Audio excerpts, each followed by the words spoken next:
O capítulo 3 do Dougal Rondo traz os principais campos e tipos de psicopatologia. A psicopatologia, uma das suas principais características como campo de conhecimento é suas múltiplas abordagens. E muitas vezes as suas múltiplas abordagens são vistas por alguns como debilidade científica, como prova dessa imaturidade enquanto ciência. Os psicopatólogos são criticados por essa diversidade de explicações e teorias, por seu aspecto híbrido, em termos epistemológicos. Dizem alguns que quando se conhecem realmente algo, tem-se apenas uma teoria que explica cabalmente, organiza as observações dos fatos. E quando não se conhece a realidade que se estuda, aí surgem centenas de teorias conflitantes. E o autor, obviamente, discorda dessa visão. Querer uma única explicação, uma única concepção teórica que resolva todos os problemas e dúvidas de uma área, que é uma área extremamente complexa e multifacetada como a psicopatologia, querer essa única explicação seria impor uma solução simplista, artificial, que deformaria o fenômeno psicopatológico. Ou seja, uma explicação só seria uma experiência completamente rasa e artificial. A psicopatologia é, por natureza e destino histórico, um campo de conhecimento que requer debate constante e aprofundado, no qual não há e não pode haver uma teoria ou perspectiva amplamente hegemônica. Aqui o conflito de ideias não é uma debilidade. De forma alguma, o conflito de ideias aqui é uma necessidade. Não se avança em psicopatologia negando e anulando diferenças conceituais e teóricas. Evolui-se sim pelo esforço de esclarecimento aprofundado de tais diferenças em discussão aberta, desmistificante e honesta.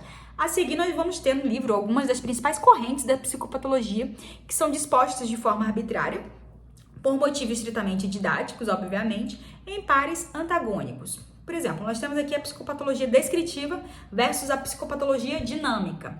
Para a psiquiatria descritiva, interessa fundamentalmente a descrição das formas de alterações psíquicas e as estruturas dos sintomas. Aquilo que caracteriza e descreve a vivência patológica como sintoma mais ou menos típico. Então, falou em psiquiatria descritiva, nós temos aqui a descrição, como o próprio nome já diz, a descrição das formas de alterações psíquicas e estrutura dos sintomas. O que vai ser relevante aqui? A vivência patológica como sintoma mais ou menos típico. Com relação à psiquiatria dinâmica, a psicopatologia dinâmica, interessa o conteúdo dessas vivências, os movimentos internos dos afetos, desejos e temores do indivíduo, suas experiências particulares, suas experiências pessoais, tudo que lhe é singular, não necessariamente classificável em sintomas previamente descritos. A boa prática da saúde mental, gente, implica na combinação hábil, na combinação que seja equilibrada, de uma abordagem que seja descritiva, diagnóstica e objetiva, com uma abordagem que seja dinâmica, pessoal, subjetiva do paciente de sua doença. Ou seja, é você encontrar o equilíbrio entre essas duas abordagens. Nós temos também a psicopatologia médica versus a psicopatologia existencial. Dentro da perspectiva médica, naturalista, ela trabalha com a noção do ser humano centrada no corpo, no ser biológico, como espécie natural e universal. Assim, esse adoecimento mental, ele é visto como um mau funcionamento do cérebro, uma desregulação, uma disfunção desse aparelho biológico. Já dentro da perspectiva existencial, o paciente ele é visto principalmente como existência singular, como ser lançado ao mundo que é apenas natural e biológico na sua dimensão elementar, mas que é fundamentalmente histórico e humano. O ser construído por meio da experiência particular de cada sujeito, da sua relação com os outros, na abertura para a construção de cada destino pessoal. O transtorno mental, dentro dessa perspectiva existencial, não é visto como uma disfunção biológico-psicológica, mas sobretudo como um modo particular. Com relação à psicopatologia comportamental versus a psicopatologia psicanalítica.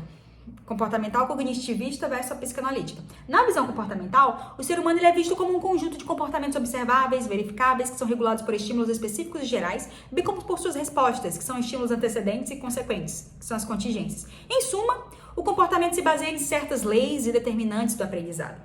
E associado com essa visão cognitivista, centra seu foco sobre as representações cognitivas de cada indivíduo. As cognições seriam vistas como essenciais ao funcionamento mental, tanto do funcionamento normal quanto do funcionamento patológico.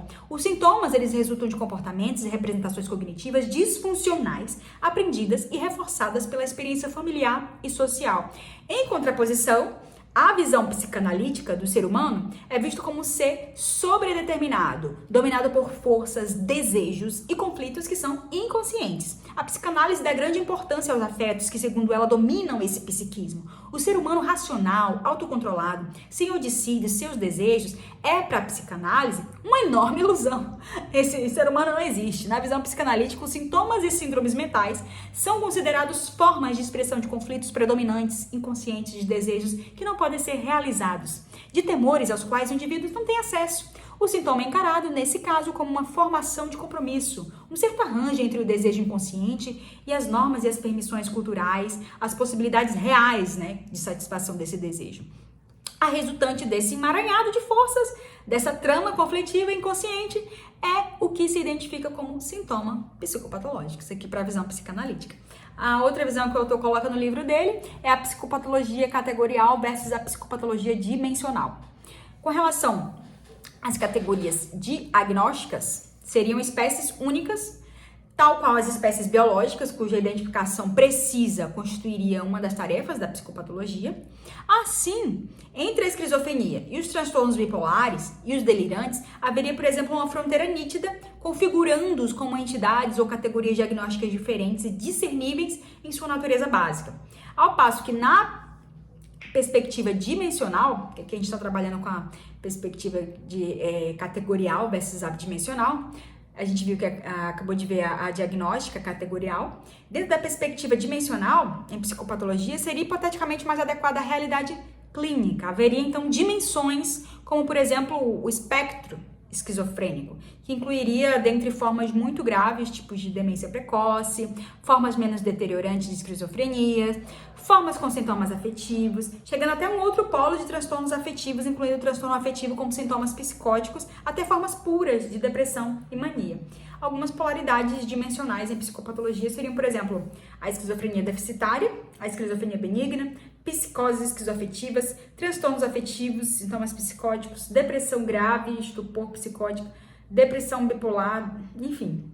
A psicopatologia biológica versus a psicopatologia sociocultural, nós temos que a biológica vai enfatizar aspectos cerebrais, neuroquímicos, neurofisiológicos das doenças e dos sintomas mentais. A base de todo o transtorno mental consiste em alterações de mecanismos neurais e de determinadas áreas de circuitos cerebrais. Ao passo que a perspectiva sociocultural vai estudar os transtornos mentais como comportamentos desviantes que surgem a partir de certos fatores socioculturais como discriminação, pobreza, migração, estresse ocupacional, desmoralização sociofamiliar. Os sintomas e os transtornos devem ser estudados, segundo essa visão, no seu contexto eminentemente sociocultural, simbólico e histórico. E é nesse contexto de normas e valores e símbolos culturalmente construídos que os sintomas eles recebem o seu significado e, portanto, eles poderiam ser precisamente estudados e tratados.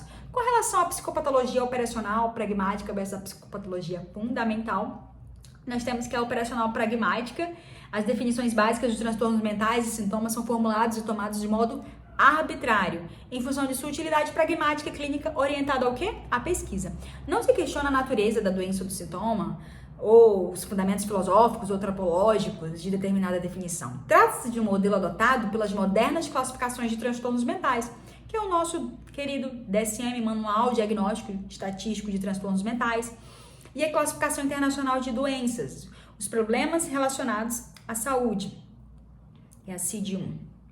CID-11, no caso.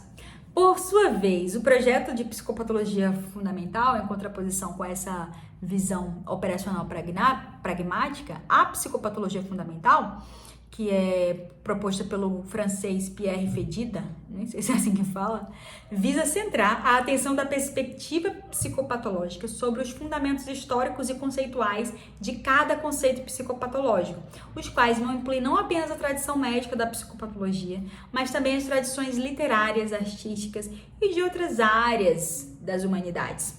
Além disso, a psicopatologia ela vai dar ênfase à noção de doença mental como patos. Como assim, Laila? Indicando um sofrimento, uma paixão, uma passividade, enfim. As dicotomias apresentadas aqui, elas revelam só essa pluralidade teórica e de modos de aplicação clínica desses diversos campos e abordagens. Visões mais integrativas e menos parciais são desejáveis no sentido de superação das dicotomias das dimensões biológicas, o congênito, genético e ambientais, o aprendido, o cultural, nas diversas psicopatologias. Nós temos muitas contribuições da psicologia, a psicopatologia. Nós temos a relação de psicopatologia com a psicologia geral, que são múltiplas, por exemplo, a psicopatologia como patologia do psicológico. Aqui a psicopatologia ela é tida como um ramo da psicologia geral. Nesse sentido, se a psicologia é o estudo sistemático da vida psíquica normal, a psicopatologia deveria ser vista, então, não propriamente como uma disciplina autônoma, mas como uma parte ou ramo dessa psicologia geral. Vou pausar de novo por causa dos meus cachorros. Continuando e já finalizando, nós temos a psicopatologia como psicologia especial do patológico, dessa mente alterada, dessa mente patológica. A psicopatologia que seria, nesse caso, uma ciência autônoma, porque em seu campo de estudo ela entraria uma série de fenômenos especiais que não representam alterações quantitativas do normal, simples desvio desse normal. Alguns fenômenos psicopatológicos seriam produções novas, como o delírio verdadeiro, as alucinações verdadeiras, as alterações de humor, do transtorno bipolar. Seriam fenômenos originais, descontínuos, não deriváveis dos fenômenos psicológicos normais, como o pensamento e julgamento normal, as percepções normais, a efetividade normal. Nós temos também a psicopatologia como semiologia psiquiátrica, e nessa concepção a psicopatologia ela se concentraria na descrição e no estudo dos sintomas e dos sinais dos transtornos mentais como unidades de estudo, sem se ater a questões outras da psiquiatria e da psicologia clínica. E, por fim, nós temos a psicopatologia como propedêutica psiquiátrica. Nessa conceitualização, a psicopatologia passa a ser vista como campo de estudo dos princípios e dos métodos de estudo do adoecimento mental. É uma ciência introdutória e prévia da psiquiatria e da psicologia clínica.